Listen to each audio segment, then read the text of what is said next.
प्यारे बच्चों, सुप्रभात।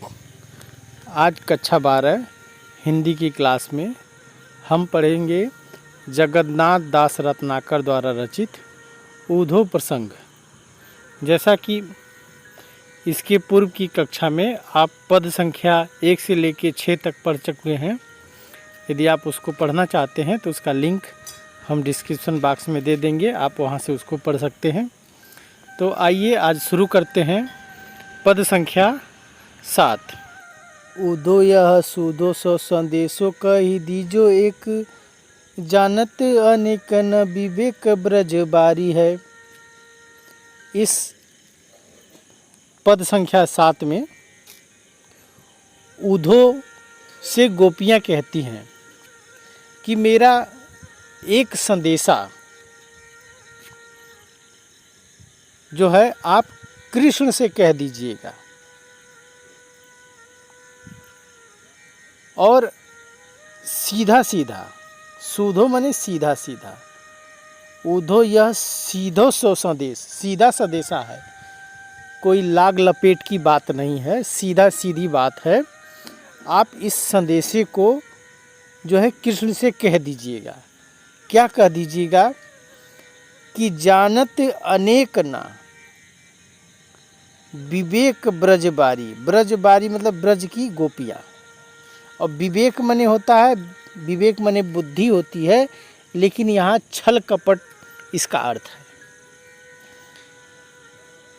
तो गोपियाँ कह रही हैं कि जानत अनेक न विवेक ब्रजबारी, ब्रज की बारी गोपियाँ जो है अनेक प्रकार का छल कपट नहीं जानती हैं, अनेक प्रकार का छल कपट नहीं जानती हैं। आप सीधा सीधा ये संदेशा उनसे कह दीजिएगा। कहे रत्नाकर असीम रावरी तो क्षमा, क्षमता कहाँ लो अपराध की हमारी है। गोपियाँ कहती हैं कि आपकी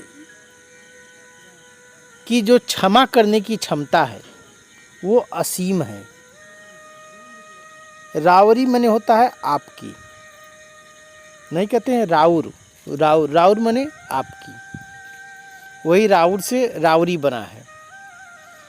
गोपियाँ कहती हैं कि हे कृष्ण, हम जानते हैं कि आपकी क्षमा करने की जो क्षमता है वो असीम है, बहुत है, उसकी कोई सीमा नहीं है।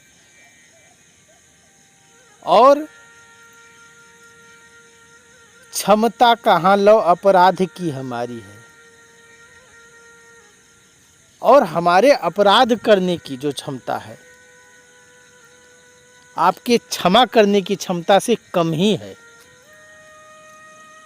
अर्थात आपके क्षमा करने की क्षमता अत्यधिक है, बहुत अधिक है। उतना जितना आप क्षमा कर सकते हैं उतना हम अपराध नहीं कर सकते हैं, इतनी आपकी क्षमा करने की क्षमता है। दीजो दीजो और ताजन सब जो मन भावन पर कीजो न दरस रस वंचित बिचारी है। दीजो मने दीजिए, और ताजन मने जो है दंड, दंड या ताड़ना मारना किसी चीज़ से, सब मिला के ताजन का मतलब दंड देना है। आप दीजिए हमको दंड, सबय जो मन भावे पर, आपके मन में जो भावे, आपके मन को जो अच्छा लगे वो आप हमको दंड दे सकते हैं। लेकिन कीजो न दरस रस वंचित बिचारी है, लेकिन हमको दर्शन के रस से, आप अपने दर्शन के रस से हमको वंचित मत करिए, हमको वंचित मत करिए। यह विचार आप कीजिए कि आप हमको कोई भी दंड दे सकते हैं यदि हम अपराधी हैं तो।